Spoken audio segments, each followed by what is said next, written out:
You're getting in a boat as a beginner, it can be a bit, you don't quite know where to put your feet, how to put the oar out, what to hold on to. If you do it wrong, you'll have the balance all out. So just going to show Jess here how you sort of get into a boat. So to start with, put this oar out. This is going to be a balance to make sure you don't fall in. Put your oars together, they're both flat, and then you're holding them with one hand. And if there's two people in the crew, more advanced, you can push off. You know, with a smaller boat, I'd recommend just, now you got that balance, put your foot in the middle of the boat where it's nice and strong, and then you can just use the pontoon just to sit down in the boat. And so, nice and secure, and then you can just push off like this when you're both in the boat.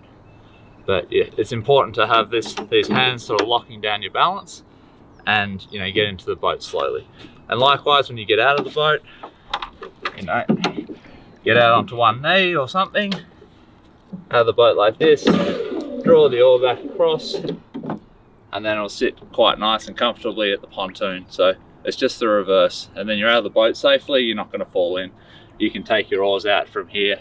Definitely recommend that for a beginner crew until you get a bit more confident, then you can take them out while you're sitting in the boat. Or if someone's, say, putting a bit of pressure on the rigger to hold onto it. But if you're by yourself, best to always assume no one else is balancing the boat for you and just do it yourself. So do you want to have a go?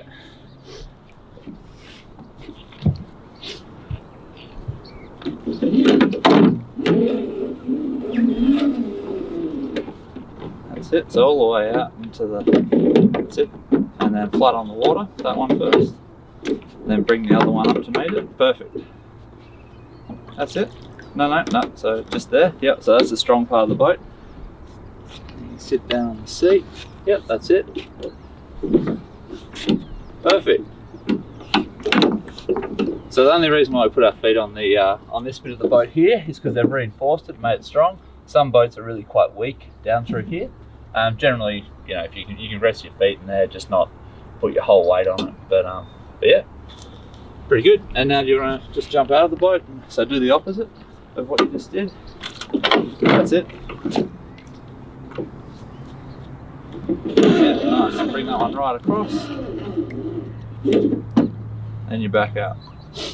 So yeah, the only difference I do would be just try not to put any pressure on the side of the boat as well. Sometimes they can be a bit flimsy, so really try and just focus all your weight through the, you know, the middle of the boat here, or you know, out on the pontoon where it's solid. But you know, mostly boats will handle it.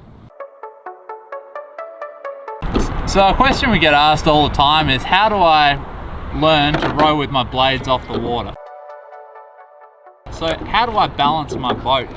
And there's quite a few things that go into balancing a boat, but to start with, you should always have a look at how your boat's set up. You want to make sure you have enough room at the finish to tap down to get the blade off the water. So if I didn't have my gates high enough, so enough washers underneath here, I wouldn't actually be able to tap my blade out and hold it off the water in a comfortable position on the way forward. So to start with, make sure you've got enough clearance. So this is probably about as much as you want. So when you tap out, you can tap out with square blades just before it hits your thigh. So once you've had a look at your heights, and it doesn't really matter what the height is between the gate and the seat, you know, it doesn't matter until you get on the water. You really need to see what your height, what your clearance is on the water, what your practical value of tapping down is. So you can see here that when I tap down, I've got just enough clearance to have square blades, so good finish. And then tap and roll out. The next place I'd have a look for your balance is